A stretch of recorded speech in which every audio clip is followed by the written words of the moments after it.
ஈரோடு மாவட்ட கீழ்பவானி கால்வாயில் திறந்துவிடப்பட்ட தண்ணீர் கடைமடை பகுதிக்கு முறையாக வந்து சேரவில்லை என விவசாயிகள் வேதனை தெரிவித்துள்ளனர்.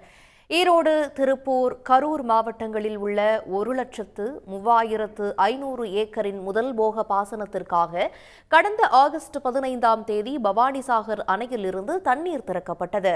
கீழ்பவானி கால்வாயில் தண்ணீர் திறக்கப்பட்டு 20 நாட்களுக்கு மேலாகியும் கடைமடை பகுதியில் அமைந்துள்ள ஊஞ்சலூர் பகிர்மான கால்வாய்க்கு தண்ணீர் வந்து சேராமல் உள்ளது.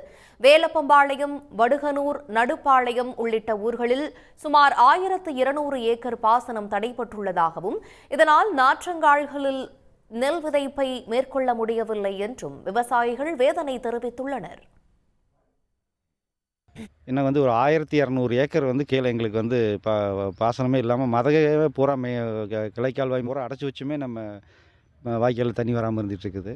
இதனால் நம்ம நாற்று விடலாமா வேண்டாமான்னு விவசாயிகள்கிட்ட ஒரு குழப்பமான சூழ்நிலை இருக்குது.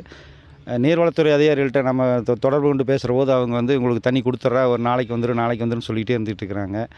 அதனால் நாங்கள் என்ன செய்கிறதுன்னு செய்யாமல் ஒரு சூழ்நிலையில் ரொம்ப சிரமமான சூழ்நிலையில் இருந்துகிட்ருக்கிறோம். அன்னமார் கோயிலிருந்து கீழே ஒரு 1,200 ஏக்கருக்கு பாசன பகுதிங்க 18/4, 18/5 போன்ற பாசனம் அதுக்கு முறையான தண்ணீர் இன்னும் கடைக்கோடி வரையிலும் சேரலைங்க. ஆகஸ்ட் 15 தண்ணி நீக்கி விட்டு இன்றைக்கி 26 நாள் ஆகுதுங்க. முழுமையான தண்ணி வராதனால நாத்தாங்கல் ஓட்டி போட்டு நாற்று விடுறதா வேண்டாமா நாங்கள் ஒரு கேள்விக்குறியில் இருக்கிறோம். இதேபோல் காகம் கிளை வாய்க்காலுக்கு தண்ணீர் வராததால் எழுமாத்தூர் உள்ளிட்ட பகுதிகளில் சுமார் 250 ஏக்கர் பாசனம் பாதிக்கப்பட்டுள்ளதாகவும், எனவே தண்ணீரை முறையாக திறந்துவிட வேண்டும் என்றும் விவசாயிகள் வலியுறுத்தியுள்ளனர். கூடிய விவசாயம் எங்களுக்கு தண்ணி கடைமடைக்கு வந்தே சேரமானேங்குது.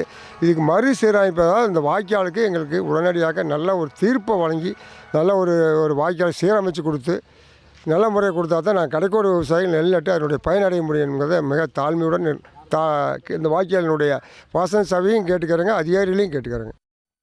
கால்வாய் சீரமைப்பு பணிகளை திட்டமிட்டபடி முடித்திருந்தால் கடைமடை பகுதிகளுக்கு தண்ணீர் சீராக கிடைத்திருக்கும் என கூறியுள்ள விவசாயிகள், கீழ்பவானி கால்வாயில் உள்ள கடைமடை பகுதிக்கு தண்ணீர் சென்றடைய அதிகாரிகள் நடவடிக்கை எடுக்க வேண்டும் என கோரிக்கை வைத்துள்ளனர். உடனுக்குடன் செய்திகளை தெரிந்து கொள்ள சன் நியூஸ் பெல் ஐகானை கிளிக் பண்ணுங்க.